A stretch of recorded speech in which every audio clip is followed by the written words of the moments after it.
Hello friends, next topic है हमारा nucleus, जिसे हिंदी में कहा जाता है केंद्रक। कोशिका द्रव्य या साइटोप्लाज्म में दबी हुई गोल वृत्ताकार अंडाकार तस्तीनुमा या लंबी चपटी एक संरचना पाई जाती है, जिसे क्या कहा जाता है? केंद्रक कहा जाता है या न्यूक्लियस कहा जाता है।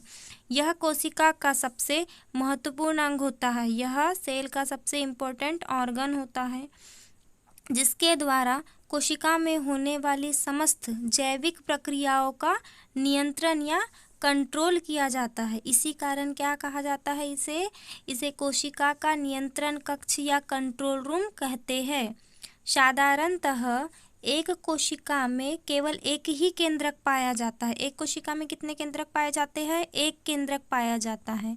लेकिन कुछ कोशिकाओं में दो या दो से अधिक केंद्रक भी पाए जाते हैं। कुछ कोशिकाओं में दो या दो से अधिक केंद्रक भी पाए जाते हैं।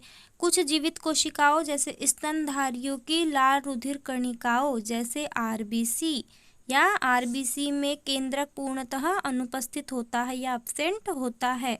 ऐसी कोशिकाएं अकेंद्रकी कहलाती है। कोशिका में केंद्रक की सर्वप्रथम खोज रॉबर्ट ब्राउन ने सन 1831 में की है। कोशिका की खोज किसने की थी? रॉबर्ट ब्राउन ने सन 1831 में। तथा बेलर ने केंद्रक को निम्नलिखित प्रकार से परिभाषित किया है। बेलर के द्वारा केंद्रक की निम्न प्रकार से डेफिनेशन दी गई है। यह कोशिका द्रव्य से घिरी हुई एक ऐसी रचना है जिसमें कोशिका विभाजन के समय गुणसूत्रों का क्या होता है? क्रोमोसोम का उदय होता है, जिसे क्या कहा जाता है? केंद्रक या न्यूक्लियस कहा जाता है। ये स्ट्रक्चर काय की दिखाई दे रही है? ये स्ट्रक्चर दिखाई दे रही है केंद्रक की, न्यूक्लियस की, जिसमें ये क्या है? इसके चारों तरफ, ये केंद्रक के चारों तरफ क्या है? मेम्ब्रेन। कौन सी मेम्ब्रेन है? एक आउटर मेम्ब्रेन, बाहरी मेम्ब्रेन आउटर न्यूक्लियर मेम्ब्रेन, और अंदर की मेम्ब्रेन इनर न्यूक्लियर मेम्ब्रेन। और ये जो छोटे छोटे रंध्र है दिखाई दे रहे हैं, जिसे क्या है? ये एंडोप्लाज्मिक रेटिकुलम। और ये जो इसके अंदर गोलाकार स्ट्रक्चर है, ये क्या है? न्यूक्लियस है। और ये धागे नुमा जो स्ट्रक्चर है थ्रेड वाइज, जिसे क्या कहा जाता है? क्रोमेटिन नेटवर्क कहा जाता है। और ये डार्क स्ट्रक्चर को क्या कहा जाता है? हेटेरोक्रोमेटिन। इसमें क्या पाए जा रहे हैं?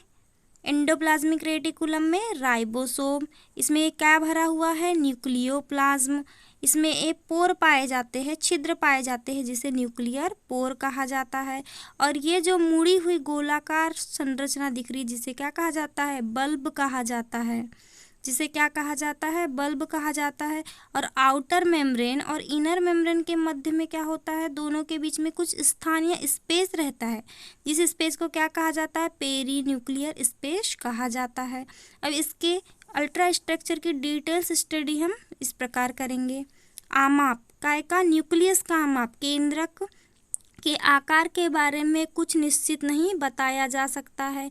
केंद्रक का जो आकार है उसके बारे में क्या कुछ निश्चित नहीं बताया जा सकता है, क्योंकि इनका आकार कोशिका द्रव्य के बढ़ने पर बढ़ता है। जैसे कोशिका द्रव्य का आकार बढ़ जाता है, वैसे केंद्रक का आकार भी बढ़ जाता है।